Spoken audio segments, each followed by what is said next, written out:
Tamil news நண்பர்களுக்கு வணக்கம். வீடியோக்குள்ள போறதுக்கு முன்னாடி சேனலை மறக்காம சப்ஸ்கிரைப் பண்ணிருங்க. வீடியோக்கு ஒரு லைக் பண்ணிட்டு உங்களோட கருத்துக்களை மறக்காம கமெண்ட் செக்ஷன்ல பதிவிட்டுருங்க. எதிர்க்கட்சியோட எதிர்ப்பை தாண்டியுமே மக்களவையில ஒரே நாடு ஒரே தேர்தலோட மசோதா தாக்குதல். ஒரே நாடு ஒரே தேர்தலை சார்ந்த 2 சட்ட திருத்தத்தை கொண்டு வந்த பாஜக ஒரே நாடு ஒரே தேர்தல்னு சொல்ற மசோதா சாத்தியமா? இதை பற்றின கருத்துக்களை தான் இந்த வீடியோவில் இன்னைக்கு நம்ம பார்க்க போகிறோம். கடந்த சில நாளாகவே அதிகமாக பேசப்படக்கூடிய ஒரு விஷயம்னு சொன்னால் அது ஒரே நாடு ஒரே தேர்தலாக தான் இருந்துட்டு இருக்கு. இந்த ஒரே நாடு ஒரே தேர்தலை கொண்டு வரதுக்காக ஒரு பக்கம் ஆளுங்கட்சியை சேர்ந்தவங்க அவங்களோட முயற்சியை தீவிரமாக மேற்கொண்டுட்டு இருக்காங்க. அதே போலவே இந்த மசோதாவை எதிர்க்கிறதுக்காக எதிர்க்கட்சிகளும் சிலரும் கடுமையாகவே அவங்களோட எதிர்ப்பை காட்டிட்டு இருக்காங்க. ஒரே நாடு ஒரே தேர்தல் அப்படின்னா என்னன்னா, நாடு முழுக்க ஒரே நேரத்துல தேர்தல் நடத்துறது தான். அதாவது மக்களவையிலும் சரி மாநில சட்டமன்றத்திற்கும் சரி ஒரே நேரத்துல தேர்தல் நடத்துறது தான். பொதுவாவே ஒரு ஆட்சிக்கு 5 வருஷம் தான் பதவிக்காலம். அது மத்திய அரசுனாலும் சரி மாநில அரசுனாலும் சரி. அதுல இந்த 5 வருஷத்துக்கு எங்கேயாவது ஏதாவது ஒரு மாநிலத்துல தேர்தல் நடந்துட்டே தான் இருக்கு. இப்ப கூட சமீபத்துல நாடாளுமன்ற தேர்தலோட சேர்த்து 4 மாநிலத்துல தேர்தல் நடந்துச்சு. நம்ம நாட்டுல மொத்தமாவே 28 மாநிலம் தான் இருக்கு. அப்போ இந்தியாவில் நாடாளுமன்ற மக்களவை தேர்தல் நடக்கிறப்பவே இந்த நாடு முழுதும் ஒரே சேர தேர்தல் நடத்தப்படணும்னு, அதோடவே சட்டசபையில் இருக்க யூனியன் டெரிட்டரிஸ்க்கும் சேர்த்தே நடத்தணும்னு சொல்லி அதுக்கான மசோதாவை தாக்கல் செஞ்சுருக்காங்க.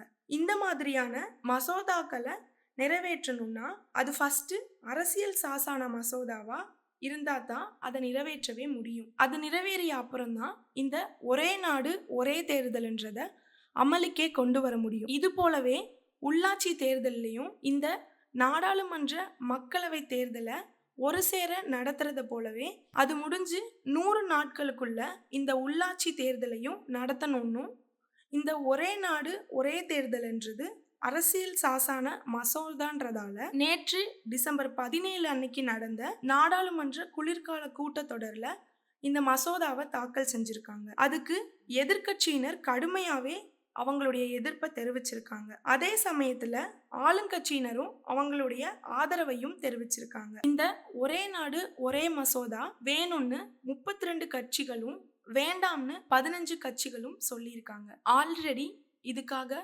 முன்னாள் குடியரசுத் தலைவர் ராம்நாத் கோவிந்தோட தலைமையில நடத்தப்பட்ட பேச்சுவார்த்தையில ஒப்புதல் பெற்று இப்போ நாடாளுமன்றத்துல அறிமுகம் பண்ணியிருக்காங்க. இந்த மசோதாவுக்கு நாடாளுமன்றத்துல இருக்க ஆளுங்கட்சியையும் எதிர்கட்சியும் சேர்ந்த எம்பிக்கள் ஓட்டு போட்டாங்க.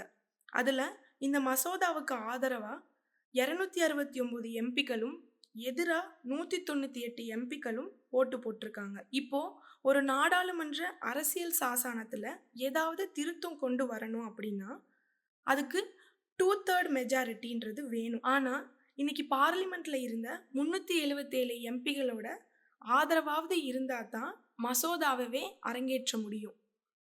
அதனால எதிர்க்கட்சியினர் 2/3 கூட இல்லாததுனால இது தார்மீக தோல்வியாவே பார்க்கப்படுதுன்னு கொண்டாடுறாங்க.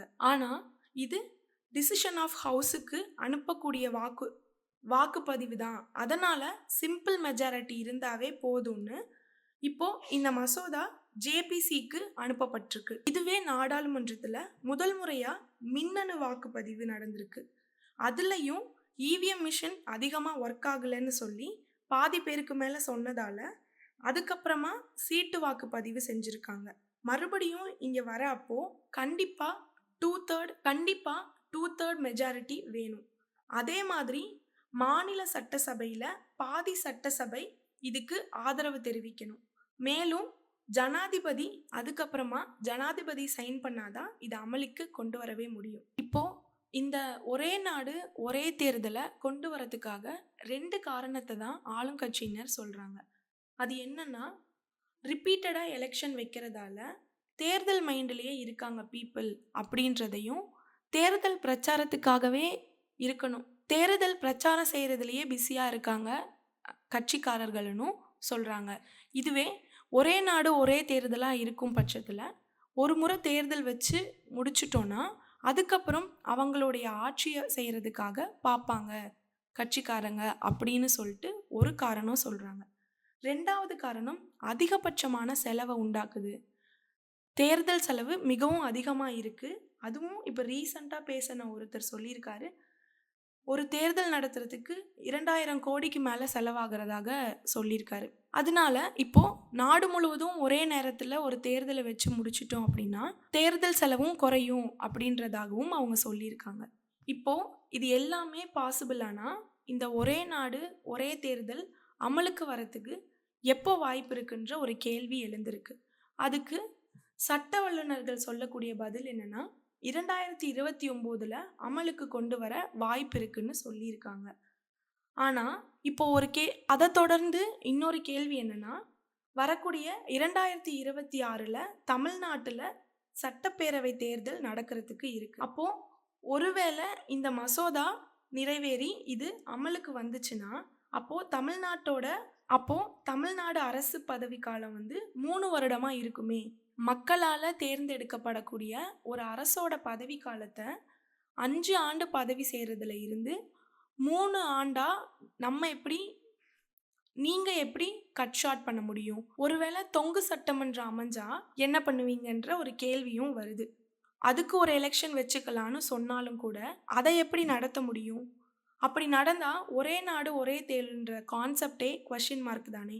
அது மட்டும் இல்லாம, இப்ப சட்டசபையில ஒரு நம்பிக்கை வாக்கெடுப்பு எடுக்குறாங்கன்றது மூலமா, அப்போ ஒரு அரசு கவிழ்ந்துருச்சுன்னா, அப்போ ஒரு எலெக்ஷன் வச்சு தானே ஆகணும். அப்படி இருக்கப்போ, ஒரே நாடு ஒரே தேர்தல்ன்றதெல்லாம் எப்படி கரெக்ட்டா கொண்டு போக முடியுன்ற கேள்வியும் எழுந்துட்டே இருக்கு. இது எல்லாமே எதிர்க்கட்சிகளோட வாதமாவும் இருக்கு. இவங்க எல்லாரும் என்ன சொல்றாங்க, ஒரே நாடு ஒரே தேர்தல் கொண்டு வரதுக்காகனா, தேர்தலுக்கான செலவ குறைக்க முடியும் அப்படின்ற ஒரு கருத்தையும் இவங்க வச்சிருக்காங்க. ஆனா, தேர்தல நடத்தணும், இப்போ ஒரே நாடு முழுக்க ஒரு தேர்தல நடத்தணும் அப்படின்ற பட்சத்துல, இருக்கக்கூடிய இவிஎம் மிஷின் பத்தாது. அதனால, இன்னும் அதிகமான மிஷின்கள வாங்க வேண்டியது வரும். கிட்டத்தட்ட அதுக்கு 10 கோடி ரூபாய்க்கு மேல செலவாகவும் செய்யும். அது மட்டும் இல்லாம, நாடாளுமன்றத்துல வச்ச இவிஎம் மிஷினே ஒழுங்கா வேலை செய்யல. அப்போ மக்களுக்கு மத்தியில வைக்கக்கூடிய இவிஎம் மிஷின்ல என்னென்ன குறையெல்லாம் வரப்போகுதுன்றதும் தெரியல. இந்த மாதிரியான பிரச்சனைகள்லாம் வரும்போது, அதெல்லாம் பார்த்தா செலவுகள் அதிகமாக தானே செய்யுது. இந்த ஒரே நாடு ஒரே தேர்தல் அப்படின்றது, அது மட்டும் இல்லாம ஆளுங்கட்சிங்க சொல்றாங்க, கன்டினியூஸா தேர்தல பார்க்கும்போது, ஓட்டு வாங்குறதுக்கான மைண்ட் செட்லயும், ஓட்டு வாங்கணுன்ற மைண்ட் செட்லயும், ஜெயிக்கணுன்ற மைண்ட் செட்டுக்காகவும் பிரச்சாரம் மேற்கொள்றதுலயே அரசியல்வாதிகளுக்கு நேரம் சரியா போறதா சொல்றாங்க. இவங்க ஆல்ரெடி ஓட்டு வாங்கி ஜெயிச்சிருக்காங்களே, இதுவரைக்கும் நாட்டுக்காக என்ன பண்ணியிருக்காங்க? ஒரே நாடு ஒரே தேர்தலா வச்சு முடிச்சுட்டு, அவங்களுடைய ஆட்சிய பார்க்கணும். கன்டினியூஸா அந்த 5 வருஷம் அவங்களோட ஆட்சிய பார்க்க முடியுன்றது தானே அவங்களுடைய இன்னொரு கோரிக்கையும் கூட.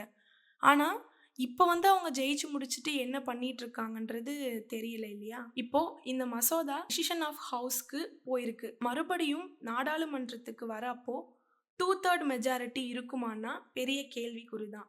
இதுல நம்ம இன்னும் கவனிக்க வேண்டிய ஒரு விஷயமா இருக்கிறது என்னன்னா, இந்த மசோதாவுக்கு வோட் பண்ணக்கூடிய டைம்ல, அதாவது டிசிஷன் ஆஃப் ஹவுஸுக்கு இந்த மசோதா போறதுக்காக எடுக்கக்கூடிய வாக்குல, எம்பிகள் போட்ட வாக்குல, அந்த டைம்ல மோடியும் சரி, ராகுல் காந்தியும் சரி, எதிர்க்கட்சி தலைவராகிய ராகுல் காந்தியும் சரி, இந்த நாடாளுமன்ற கூட்டத்துல கலந்துக்கவே இல்லைன்றது குறிப்பிடத்தக்கதா இருக்கு. இது எல்லாத்துக்கும் மேல ஒரு விஷயம் நம்ம பார்க்கணும் அப்படின்னா, அதுவும் குறிப்பா அரசியல் சார்ந்ததுல இருக்கவே செய்யும். அது என்னன்னா, இமீடியட்டா ஒரு கோல் இருக்கும், பர்மனன்ட்டான ஒரு கோல்னு இருக்கும்.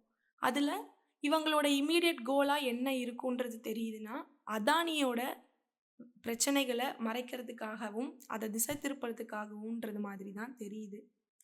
2வது, மாநிலங்கள்ல இருக்கக்கூடிய உரிமையை பறிக்கணும். அதுதான் அவங்களுடைய பர்மனன்ட் கோலாவும் தெரியுது. எல்லாத்துக்கும் மேல இப்ப நிலவிட்டு இருக்கக்கூடிய சூழ்நிலைகள், மோடி அவர்களுடைய நடவடிக்கைகள் இதெல்லாம் பார்க்கும்போது, இந்த ஒரே நாடு ஒரே தேர்தல்ன்ற விஷயம் சாத்தியக்கூறா? இவங்க இந்த விஷயத்தை அமல்படுத்துறதுக்கான வாய்ப்பு இருக்கான்னு கேட்டா, வாய்ப்பே இல்லைன்ற மாதிரி தான் இருக்கு.